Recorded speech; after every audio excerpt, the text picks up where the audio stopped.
I wanted to focus my attention today on the deal that was made, granting diplomatic recognition and increased trade, commerce, telecommunications, banking with a regime in Cuba. All of it is premised on the notion that if we open up to Cuba, the United States does more business and more commerce with the island, and somehow from that will spring democracy. I wish that was true. I wish with all my heart that that was true. But we need to look only around the world to see that it isn't. Not so long ago, this government did a deal with Burma and recognized Burma diplomatically, and there was actually concessions as part of that deal. Most of those concessions have since been taken back in the years that followed. China and the United States have full economic and diplomatic recognition, and there's geopolitical realities to that. It's also an extremely repressive government. Freedom has not increased in the years that their economy has. Today, they're the best funded dictatorship in human history. Vietnam and the United States have a diplomatic relations and economic interchange as well. But Vietnam is not a democracy. In fact, it is a state-run market system, capitalist system, run and controlled by the state. So if, in fact, all of these things of economic opening by themselves led directly to political openings, we would see it reflected around the world. And yet there's not a single example of that ever happening. Because the people who advocate that, and I will confess, some of them are apologists for the regime. Others are well-intentioned but misguided. What they fail to recognize is that even today with the embargo, the United States is one of the largest trading partners that Cuba has. What they fail to recognize is that even today, over the last few years, the president has expanded trade. The president has expanded travel to Cuba. He's expanded the number of, increased the amount of remittances to Cuba. So if in fact their theory was correct, that more commerce would lead to more freedom, those increases in travel and those increases in visits to Cuba would have led to some increases in freedom. But in fact, what we have seen is the expansion of repression.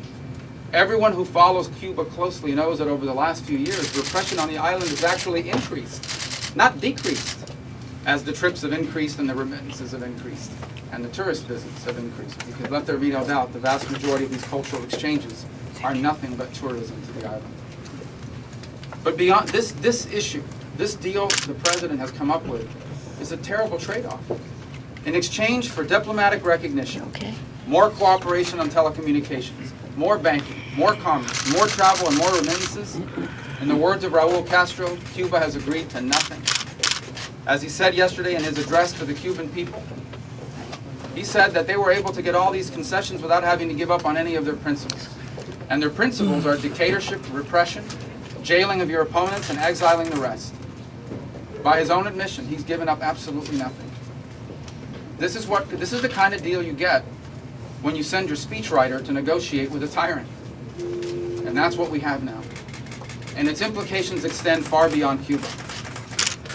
You see, it wasn't so long ago that this hemisphere had a large number of dictators in it. In the era of Somoza, the era of Trujillo and Duvalier, and many other strongmen that ruled this hemisphere. But over the last 20 years, that's all eroded in one place, everywhere except for one place, Cuba. Over the last 2 decades, one of the great stories that have not been told enough is the spread of democracy in the region. Not always perfect, not always choosing leaders that we agree with, but nevertheless a real democratic opening in the region. What does this say about that? What if tomorrow there's a coup d'etat in some nation in Latin America?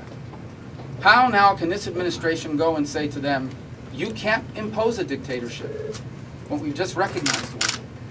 What does this say for those countries now whose democracy is eroding in Venezuela, in Bolivia, in Ecuador, in Nicaragua, where people who were elected years ago or illegitimately have now used the power they acquired to chip away at democracy and freedom?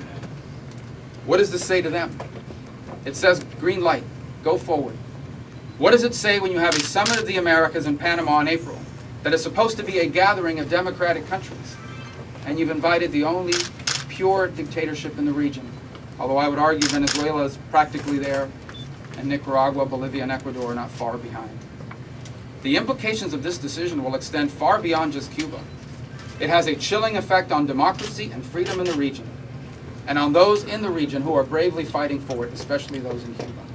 I hope that a week from now, a month from now, and a year from now, when once again the Castro regime is in the streets cracking heads and jailing people, that you'll pay as much attention to that as this is being paid attention to today. Because that's not going to change. The fact that they will now be able to use ATM cards in Cuba is not going to stop the Cuban government from throwing people in jail or beating up the ladies in white, the damas en blanco, every Sunday.